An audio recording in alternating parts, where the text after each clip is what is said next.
The day I signed away my inheritance was the same day I decided to destroy my father, not with violence or scandal, but with the very weapons he'd taught me to wield: patience, precision, and the law. My name is Olive, and I'm a civil rights attorney, though my father never fails to remind me I could have aimed higher. The Bennett and Associates building loomed over me as I walked through its glass doors, my heels clicking against marble floors that had witnessed 2 decades of my father's ruthless dealings. "He's waiting for you," his secretary Monica whispered, sympathy clouding her eyes. She'd watched me grow up in these halls, had seen the gradual shift from daddy's little girl to whatever I was now. I straightened my blazer and entered his office. The place still smelled of leather and expensive cigars, just like it did when I was 12 and would sneak in to read law books while he was in meetings. "Olive." He didn't look up from his computer. "The papers are on the desk. Sign them." "Hello to you too, Dad." I picked up the stack of documents, each page a carefully crafted betrayal. You know, most fathers would at least pretend to feel guilty about strong-arming their daughter out of her inheritance. He finally looked at me, his steel gray eyes unchanged by the decades. "Your brother needs this more than you do. You have your career. Desmond, he needs structure, guidance. You mean control." I flipped through the pages, already knowing every word by heart. I'd spent 3 nights analyzing them with Alina, my colleague and closest friend. "He's 32, Dad. When are you going to stop treating him like he's 16? When he stops acting like it." He stood up, walking to his wall of windows. "Poetry doesn't pay bills, Olive. Someone needs to protect his future." I bit back a laugh. If he only knew how many of Desmond's poems had been published under a pen name, how his wayward son had built a quiet but respectable literary reputation while pretending to be the family disappointment. "Sign the papers, Olive. Don't make this difficult." "Like you made it difficult when I got into law school?" The words slipped out before I could stop them. "When you told me civil rights law was beneath our family's standing?" He turned, his face hardening. "You're still bitter about that? I pushed you because I saw your potential. You could be running this firm by now. Instead, I'm just helping people who actually need it. What a waste." I grabbed the Mont Blanc pen, a graduation gift from him, and signed each page with deliberate strokes. Each signature felt like laying another brick in the foundation of what was to come. "There." I slid the papers across his desk. "Happy now?" He picked them up, checking each signature. "It's for the best, Olive. You'll see that someday." "Oh, I'm sure I will." I stood up, smoothing my skirt. "By the way, how's the mayoral campaign planning going?" He paused, just for a fraction of a second. Most people wouldn't have noticed, but I'd spent my life studying his tells. "Who told you about that?" "I have my sources." I headed for the door, then turned back. "You know what's funny, Dad? You always said my biggest weakness was that I care too much about justice, but maybe that's not a weakness at all. Is that a threat?" His voice was quiet, dangerous. I smiled, the same smile he'd taught me to use in negotiations. "Of course not. Just an observation from your disappointment of a daughter." I opened the door. "Good luck with the campaign, Dad.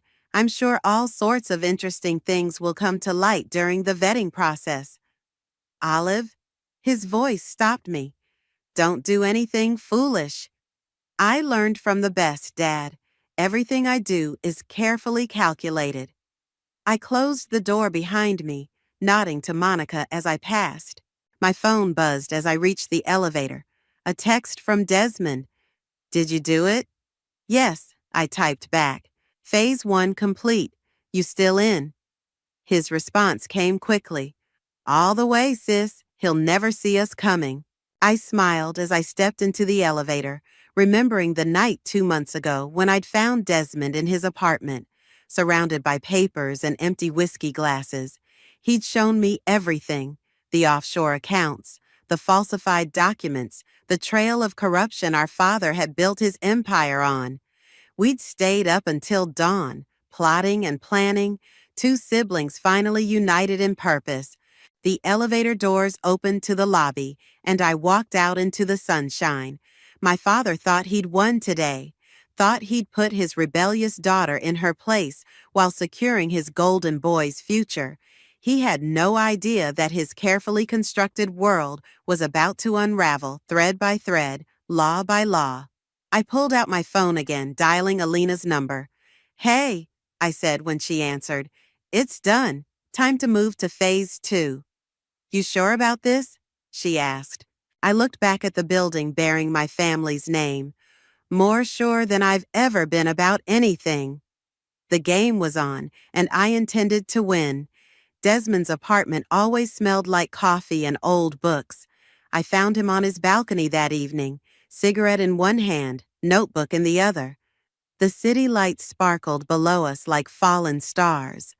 "You're smoking again," I said, sliding the glass door closed behind me. "And you're judging again?" He stubbed out the cigarette anyway, giving me a crooked smile. "How'd the old man take it?" "Like a king accepting tribute." I sat in the weathered chair beside him. He didn't suspect a thing. Desmond laughed, but there was no humor in it. "Of course not. In his mind, you're still that little girl desperate for his approval, and I'm still the family screw-up." "Speaking of screw-ups," I nodded toward his notebook. "How's the new collection coming along?" He hesitated, then handed me the leather-bound book. "See for yourself, page 43. I flipped through pages filled with his precise handwriting until I found what he wanted me to see. The poem was titled Empire of Glass. "Read it out loud," he said quietly. I cleared my throat. "In Father's tower of mirrors and lies, where truth distorts like morning fog, I watched him build his kingdom high, on foundations made of fool's gold and borrowed time." My hands started shaking as I continued. "In hidden vaults and secret files, the evidence of empire's fall awaits its day of reckoning, when justice claims her due from all." Jesus, Des. I looked up at him. "You can't keep this here. If he ever found it—" "He won't." Desmond took the notebook back. "Besides, it's just poetry, right? That's what he always says. My useless hobby." A door slammed somewhere in the building, making us both jump. We'd grown up flinching at sudden noises, at footsteps in hallways. "Show me everything," I said, "all the documents you mentioned." He led me inside to his study, pulling a false bottom from his desk drawer.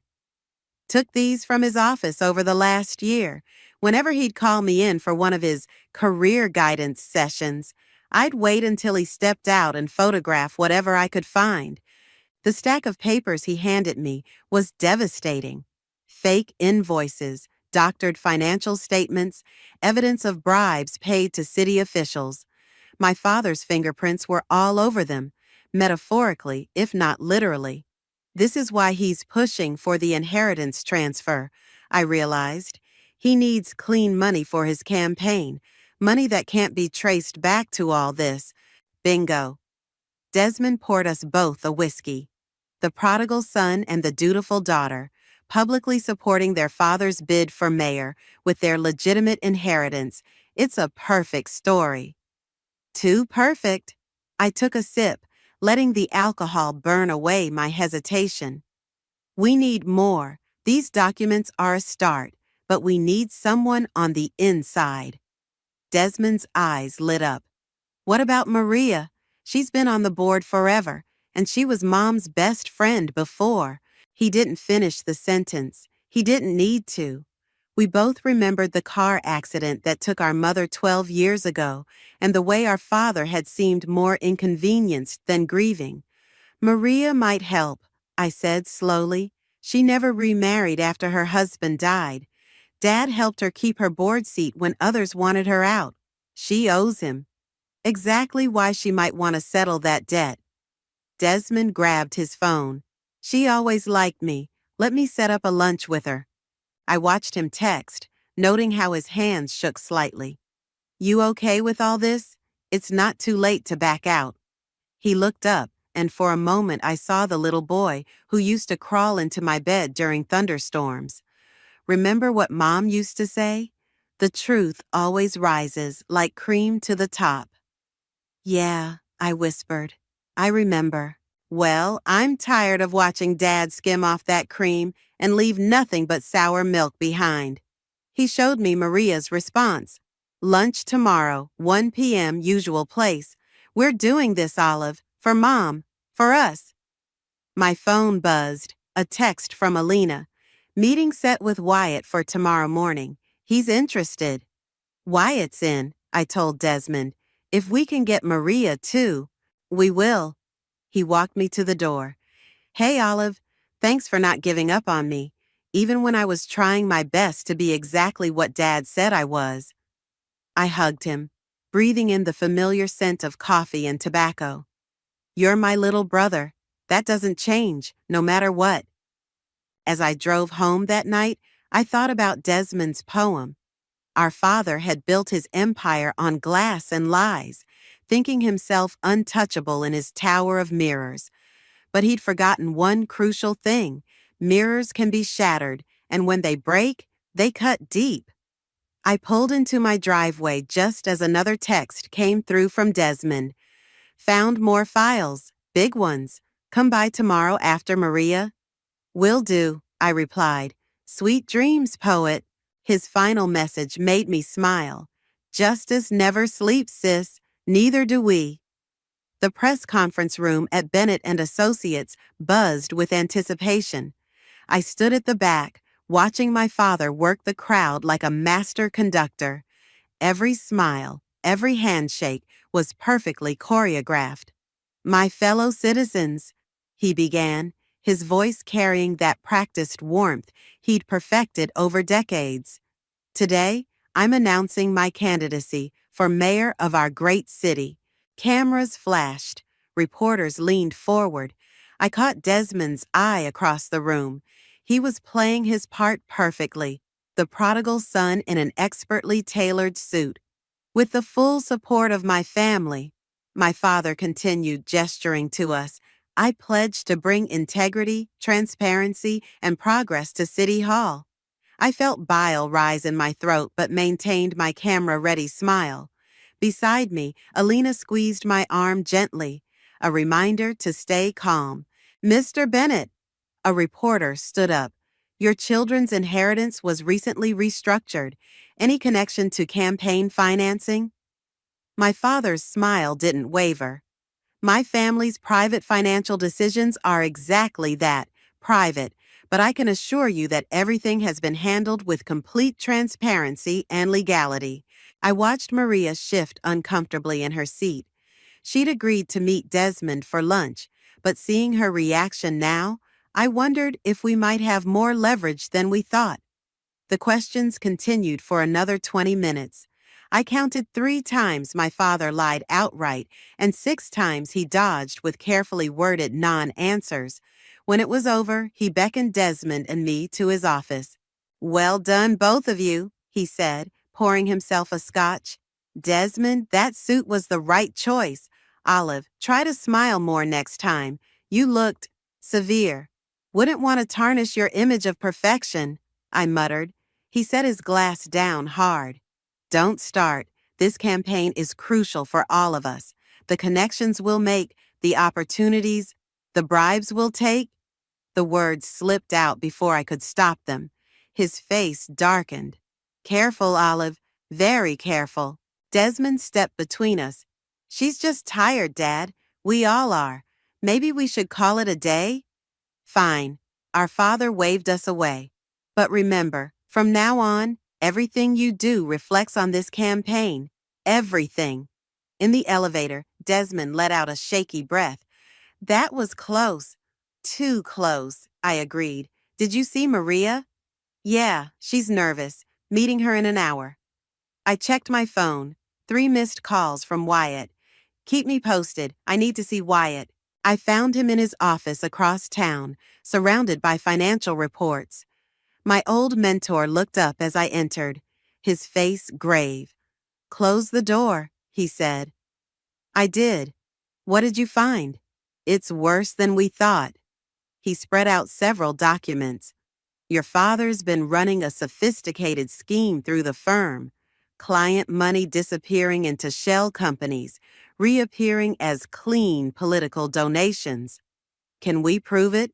"With Maria's help, yes. She's been signing off on these transactions for years, probably without realizing their full scope." My phone buzzed, a text from Desmond. "Maria talking. It's big. Get here now." "I have to go," I told Wyatt, "but send me everything you've found." I met Desmond and Maria at a small cafe far from our usual haunts. Maria looked like she'd aged 10 years since the press conference. "Tell her," Desmond urged gently. Maria's hands shook as she lifted her coffee cup. "Your mother, the accident, it wasn't random." The world stopped spinning for a moment. "What?" "She'd found something," Maria continued. "Documents like the ones you have now. She was going to expose everything. Then the brake lines in her car." "No," I whispered. "He wouldn't." "He didn't do it himself," Maria said quickly. "But he knew. He knew, and he let it happen. I've carried that knowledge for 12 years. Desmond grabbed my hand under the table. I could feel him trembling. "I'll help you," Maria said. "Whatever you need, it's time the truth came out." Back in my car, Desmond and I sat in silence for a long moment. "We can't let this go," he finally said. "No," I agreed, "but we have to be smart. He's already killed once to protect his secrets." "So, what's the play?" I started the car. "We gather everything, the financial records, Maria's testimony, Wyatt's evidence. Then we take it all to the ethics committee, the DA's office, and the press, simultaneously." "He'll see it coming." "No," I said, pulling into traffic. "He'll see what he expects to see. His ambitious daughter and poetic son playing their assigned roles. He thinks he wrote this story. He doesn't realize we're writing our own ending." My phone rang. Our father's number. "Don't answer it," Desmond said. I hit ignore, watching the notification fade away. "Time to go see Alina. We need to make sure every legal angle is covered." "Olive?" Desmond's voice was small. "Mom would be proud of us, right?" I thought of our mother's favorite saying about truth rising like cream. "Yeah, Des, she would be." The truth about our mother's death had changed everything. This wasn't just about inheritance anymore. This was about justice, long delayed but finally within reach. "You're telling me your father had your mother killed?" Alina paced her office, heels clicking against hardwood floors. "This changes everything, Olive." "I know." I spread Maria's documents across Alina's desk. "But it also gives us leverage we never expected." Wyatt leaned forward in his chair, examining a particularly damning financial statement. "We need to move carefully. One wrong step, and this could all backfire spectacularly." "Or we could end up like Mom," Desmond added from his spot by the window. Alina stopped pacing. "He's right. This isn't just about exposing corruption anymore. We're dealing with someone who's willing to commit murder to protect his secrets." My phone buzzed. Another call from our father. Fifth one today. I silenced it. "He's getting nervous," Wyatt observed. "The campaign's making him vulnerable. He knows it." "Good." I pulled out my laptop. "Maria's given us access to the board's private servers. Look at this." I pulled up a series of transactions, each more suspicious than the last. Money flowing through dozens of shell companies, always ending up in political action committees supporting my father's various initiatives. "Jesus," Alina whispered, leaning over my shoulder. "How long has this been going on?" "At least 15 years, Wyatt said. "Around the time your mother died." Desmond's phone chimed. Maria just sent more. Dad's calling an emergency board meeting tomorrow morning. He suspects something, I said. We need to move faster. No. Wyatt's voice was firm. That's exactly what we can't do. Rush this and we'll miss something crucial. He's survived this long because he's careful. A knock at the door made us all jump. Alina's assistant poked her head in. Sorry to interrupt, but there's someone here insisting on seeing Olive. Says she's from the board. My heart stopped. What's her name? Jessica? No. Janet? Julia? Desmond asked sharply. Yes, that's it. I exchanged looks with Desmond. Julia had been our mother's secretary before the accident. She'd quit immediately after, disappeared completely. Send her in, I said. Julia looked older, grayer, but her eyes were still sharp as she entered. I saw the press conference, she said without preamble. When I heard about the inheritance transfer, I knew. You're going after him, aren't you? Why are you here, Julia? Desmond asked. She reached into her bag, pulled out a sealed envelope. Your mother gave this to me the day before she died. Said if anything happened to her, I should keep it safe until her children were ready. My hands shook as I took the envelope. Inside was a single USB drive and a handwritten note. For Olive and Desmond, when the time comes to face the truth, love, Mom. I've been watching, Julia continued, waiting for signs that you were finally moving against him. The inheritance transfer was the first.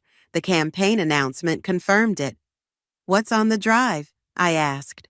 Everything. Your mother was thorough. She documented it all. The bribes, the threats, the shell companies. She even recorded conversations. Wyatt plugged the drive into his laptop. Files upon files appeared. Audio recordings, scanned documents, photographs. 15 years of evidence, preserved by a mother who knew she might not live to use it. Holy shit, Alina breathed, scrolling through the files. This is everything we need, and more. Why didn't you come forward before? Desmond demanded of Julia.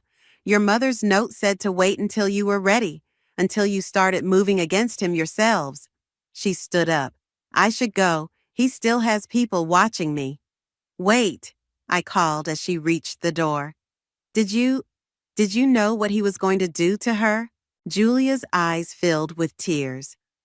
No, but I suspected. We all did. That's why I kept this safe all these years. She knew the risks, but she never stopped fighting for the truth. For you. After she left, we sat in stunned silence, the weight of our mother's final gift hanging heavy in the air. We need to move some of this evidence to secure locations, Wyatt finally said. Multiple copies, different places.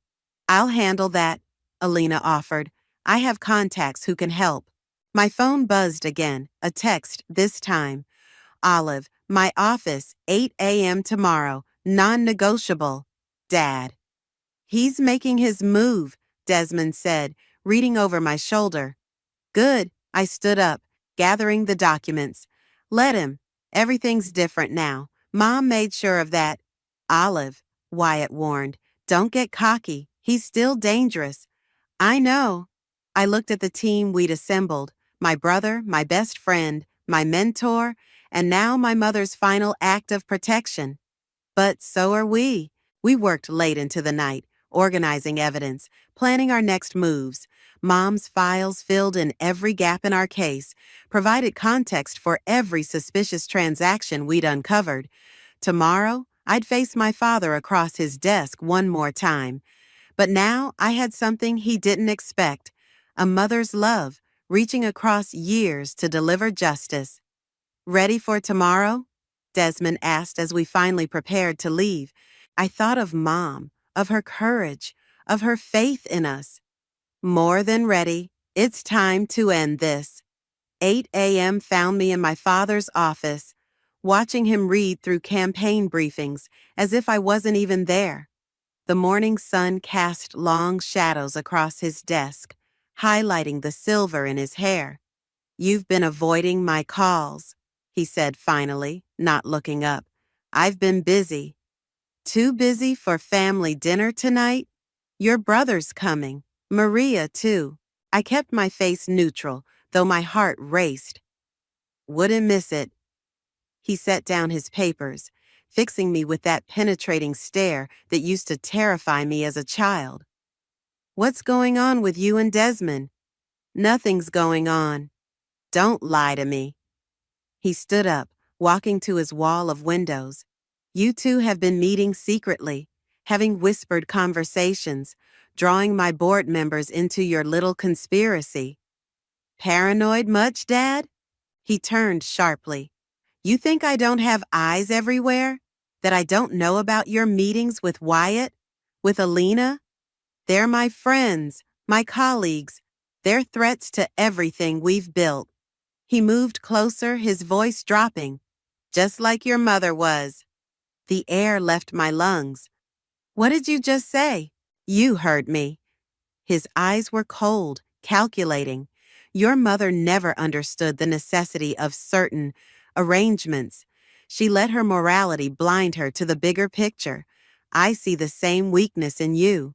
Is that what you told yourself? My voice shook with rage. When you had her killed, that she was weak? He didn't even flinch. So, Julia finally showed up with that drive. I wondered when she would. You knew? Of course I knew. I've known for years, but the evidence was circumstantial, the recordings inadmissible. Your mother was careless, like you're being careless now. My phone buzzed in my pocket. Probably Desmond warning me about dinner. I ignored it. Here's what's going to happen, my father continued, sitting back at his desk. You're going to drop whatever misguided crusade you're planning.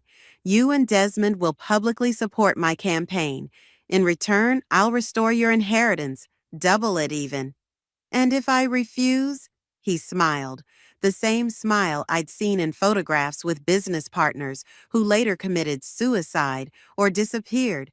Ask your mother. You're threatening your own children? I'm protecting my legacy.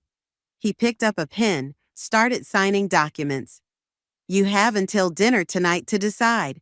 Bring Desmond with you. 7 p.m. sharp. I stood up, my legs surprisingly steady. You know what your problem is, Dad? You're so focused on your legacy, you forgot about Mom's. He looked up. What's that supposed to mean? Guess you'll find out at dinner. I walked to the door, then turned back. Oh, and Dad, Mom wasn't careless. She was brilliant. She just played a longer game than you expected. I made it to my car before the shaking started. Desmond answered on the first ring. He knows, I said. How much? About the drive, about Julia. He's demanding we back off or else. Shit. A pause. What about dinner tonight? We're going. But first, we need to see Alina and Wyatt, now. An hour later, we sat in Alina's office, planning our counter-move. He's desperate, Wyatt said, making threats this openly. He's scared. Good, Desmond replied. Let him sweat. Alina spread out the latest documents from Maria. The DA's office is ready. One word from us and they move. Not yet, I said. First, we do dinner. Are you crazy? Desmond stood up. He basically admitted to killing Mom. He threatened us directly. Exactly. I pulled out my phone, showing them the recording app that had been running during my entire meeting with our father. And now we have him on tape. Alina's eyes widened. You recorded him? Mom's files showed he was always careful about phones and emails. But in his office, in person, that's where he feels safe. That's where he slips up. Like he just did, Wyatt said slowly, admitting he knew about the drive, implying involvement in your mother's death.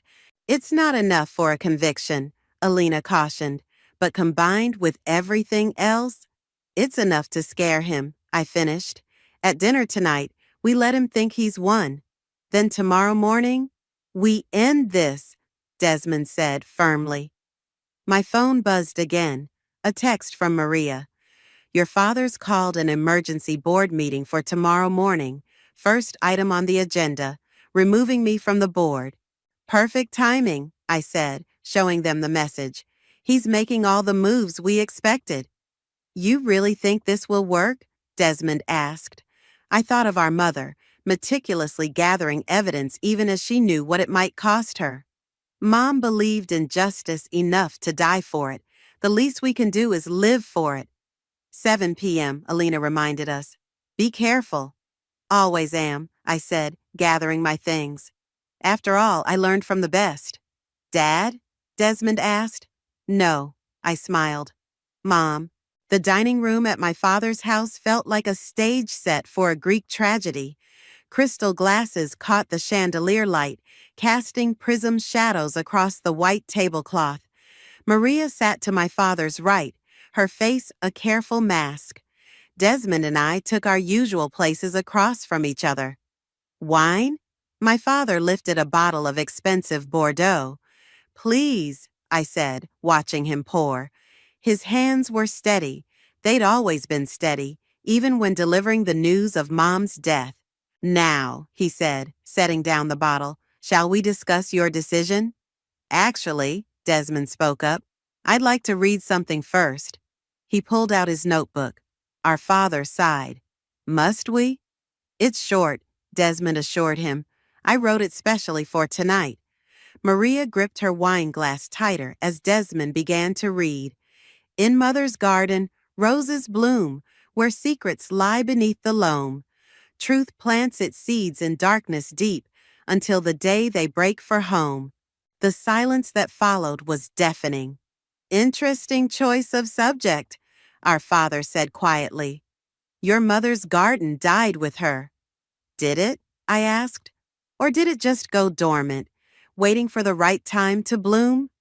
His fork clinked against his plate. I've had enough of these metaphors. What's your answer? About the campaign? I took a sip of wine. We've decided to support you fully. He relaxed slightly. Good. I'm glad you've seen reason. In fact, Desmond added, we've prepared a statement for tomorrow's board meeting about family unity and all that. Excellent, our father smiled. Maria, you'll be there, of course? Wouldn't miss it, she said softly. My phone buzzed. A text from Alina. Everything's in place for tomorrow. DA's office standing by. No phones at dinner, our father chided. I put it away. Sorry, work never stops. Speaking of work, he continued, I've been thinking about your role at the firm, Olive. Perhaps it's time you took on more responsibility, left that civil rights nonsense behind.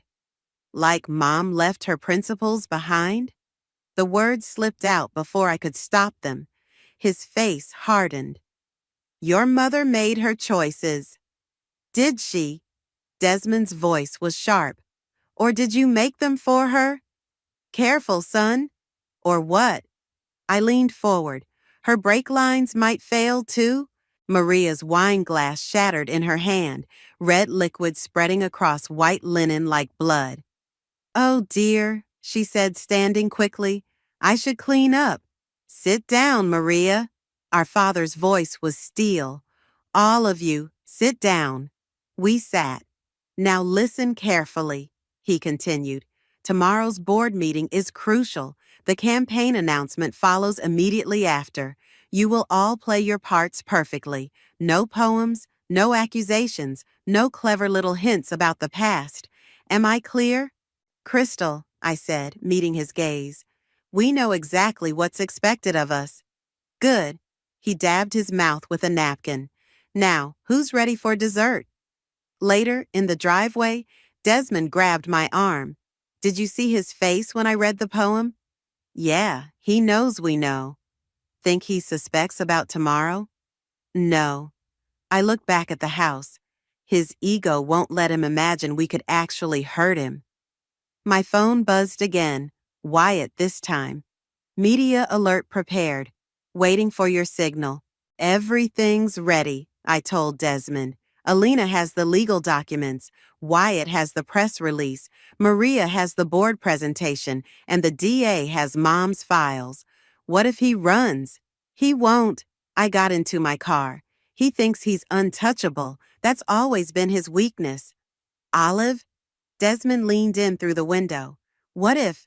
What if we're wrong? What if he's prepared for this? I thought of the recording from this morning, safely backed up in 3 different locations. He's good at playing chess, Des, but Mom taught us to play the long game. She knew someday we'd need to. See you tomorrow then, front row for the fireworks. Wouldn't miss it. I started the engine. Get some sleep. Tomorrow we honor Mom's legacy. As I drove home, my phone lit up with one final text. From my father. Proud of you both for making the right choice. Everything will be perfect tomorrow. I smiled, thinking of Mom's garden metaphor in Desmond's poem. Tomorrow, the seeds she'd planted 15 years ago would finally break through to the surface. Tomorrow, truth would bloom in all its terrible beauty. And our father? He'd learned that some legacies can't be buried, no matter how deep you dig the grave. I sent a group text to our coalition. Everything's set. See you all tomorrow. Remember, timing is everything. Then I turned off my phone and poured myself a whiskey. One last quiet night before the storm. Mom's favorite saying echoed in my mind. The truth always rises. Tomorrow, it would rise like a flood. The boardroom buzzed with nervous energy. My father stood at the head of the table, shuffling through his campaign notes while board members filed in. Desmond sat beside me, his leg bouncing under the table. Maria took her usual seat, pale but composed. Before we begin, my father announced, I'd like my daughter to say a few words about family unity and our campaign vision. I stood, smoothing my skirt. Actually, Dad, I think Maria has something to present first. His head snapped up. That's not on the agenda. Consider it an amendment. Maria's voice was steady as she connected her laptop to the projector. As a board member, I have the right to present evidence of financial misconduct. The room went silent. My father's smile turned dangerous. Maria, think carefully about what you're doing. I have. She clicked a button, and the first document appeared on screen. For 15 years, what followed was devastating. Transaction records, offshore accounts, recorded conversations, including his threat to me from yesterday. Board members leaned forward, faces shifting from confusion to shock to anger. This is absurd, my father sputtered. These documents are clearly fabricated. Are they? I pulled out my phone, played the recording from our dinner. His voice filled the room. Your mother made her choices. The door opened. Wyatt walked in, followed by 2 police detectives and the district attorney. Harold, the DA said, we need to talk. This is a private meeting, my father snapped. Not anymore. One of the detectives stepped forward. We have a warrant for your arrest. On what charges? Financial fraud, corruption, conspiracy to commit murder. The detective glanced at his notepad. Want me to continue? My father laughed, but I heard the edge of panic. This is ridiculous. Olive, tell them. Tell them what, Dad? That you had Mom killed because she was going to expose you? That you've been threatening your own children? You ungrateful, he lunged forward, but Desmond stepped between us. Don't, my brother said quietly. It's over. The boardroom doors burst open again. Reporters flooded in, cameras flashing. Wyatt had timed the press release perfectly. Mr. Bennett, is it true you're being investigated for your wife's death? Did you threaten your children? What about the campaign funds? My father straightened his tie, trying to regain control. No comment. My lawyer will. Actually, Alina stepped forward, legal documents in hand. The firm's board has just voted to freeze all accounts pending investigation, including your personal assets. You can't do that? We just did. Maria stood up. The vote was unanimous. The detectives moved closer. Sir, please place your hands behind your back. For a moment, I thought he might resist. Then his shoulders slumped, and I saw something I'd never seen before: defeat. As they let him out, he turned to me. I did everything for this family. No, I said. You did everything for yourself. Mom did everything for the family. Desmond pulled out his notebook one last time. Hey, Dad, one more poem before you go. Empire falls on feet of clay. Truth rises like the morning sun. Mother's garden blooms today. Justice's work is finally done. The media frenzy that followed was intense. Desmond and I watched from Alina's office as every major network covered the story. Prominent lawyer arrested, mayoral campaign in ruins, decades of corruption exposed. Mom would be proud, Desmond said softly. She knew we'd figure it out eventually. I handed him a file. Look what Julia found in Mom's old office. Inside were 2 letters, dated the week before her death, one for each of us. Desmond's hands shook as he read his. She knew, Olive. She knew what he might do, but she kept gathering evidence anyway. Because she believed we'd finish what she started. I wiped away tears. She believed in justice more than she feared him. My phone buzzed. Maria. Board voted. You're both reinstated as equal partners. When you're ready, the firm is yours to reform. What do you think? I asked Desmond.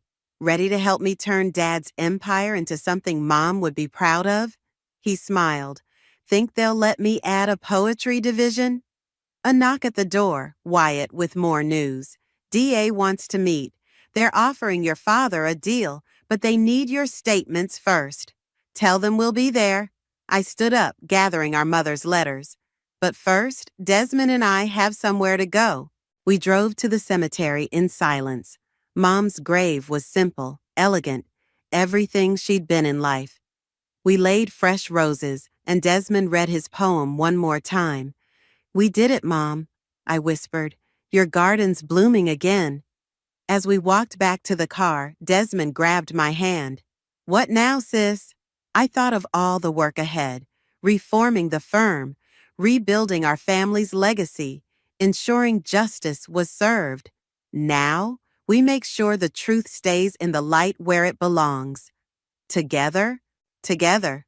I squeezed his hand. Just like Mom always wanted. The courthouse steps were crowded with reporters as I walked out into the autumn sunshine. Desmond waited by the car, notebook in hand as always.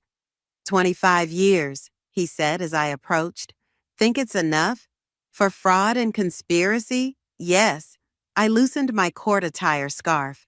For Mom, nothing would be enough. Our father had taken the plea deal, avoiding a public trial that would have dragged our family's name through even more mud. His final words to the judge had been, predictably, about legacy and necessity. Ready to go? Desmond asked. One more stop first. We drove to Bennett and Associates, soon to be renamed Justice Partners. The building looked different now, less imposing somehow. Maria met us in the lobby. The last of the restitution payments went out this morning, she said, walking us to the elevator. Every client who was defrauded has been made whole. And the pro bono program? I asked. Fully funded. Your mother would love what you're doing with her inheritance. In my office, our father's old office, Alina and Wyatt waited with champagne. To justice, Wyatt proposed, raising his glass. To family, Desmond added. To Mom, I said softly. As we drank, I noticed Desmond fidgeting with his notebook. What is it? I found something in Dad's personal files, a letter Mom wrote to him the day before. He pulled out a folded page. Think we should read it? The room went quiet. Maria touched my arm. Whatever you decide, we're here. I took the letter, unfolded it carefully. Harold, by the time you read this, you'll have made your choice. I hope for our children's sake, you choose truth over power. But I know you won't. I've watched you build this empire on lies, telling yourself it was for the family. But families aren't built on secrets and fear. They're built on love and truth. Olive and Desmond are stronger than you know, smarter than you give them credit for. One day, they'll see through the mirrors you've placed around them. When that day comes, I hope they'll remember to choose justice over vengeance. I've made my choice. Whatever happens to me, the truth will rise. With hope for your redemption, Margaret. Silence filled the office. Then Desmond laughed softly. What? I asked. She knew. She knew we'd end up right here, in this office, reading this letter. She played the longest game of all. Speaking of games, Alina interjected, the press is waiting downstairs. They want a statement about the firm's new direction. I looked around at our unlikely coalition, my poetic brother, my mother's loyal friend, my trusted mentor, my fierce ally. Let's give them something worth reporting. Downstairs, cameras flashed as Desmond and I stepped up to the microphones. He spoke first, clear and strong. Today marks a new chapter, not just for our firm, but for our family's legacy. My sister and I are announcing the creation of the Margaret Bennett Foundation for Legal Justice. I stepped forward. Using the recovered funds and our personal inheritance, we're establishing a network of legal clinics across the city. Every person deserves access to justice, regardless of their ability to pay. And poetry workshops, Desmond added with a grin, because sometimes justice needs a creative touch. The reporters laughed. Questions flew. What about your father's political connections? Will you continue his business relationships? How do you respond to criticism about family loyalty? I held up my hand. Our loyalty was always to the truth. That's our family's real legacy, not the one our father tried to build, but the one our mother died protecting. Back in the office, I found Julia waiting with a small package. Found this in your mother's old files, she said. Thought you might want it. Inside was a garden trowel, worn with use, and a packet of rose seeds. A note read, "For when it's time to plant a new garden." Desmond appeared at my shoulder. "Mom's favorite roses. Think they'll grow here?" I gestured to the office's small balcony. Only one way to find out. Together, we stepped out into the sunlight. The city spread below us, not as a kingdom to be conquered, but as a community to be served. While Desmond prepared the soil in a large planter, I opened the seed packet.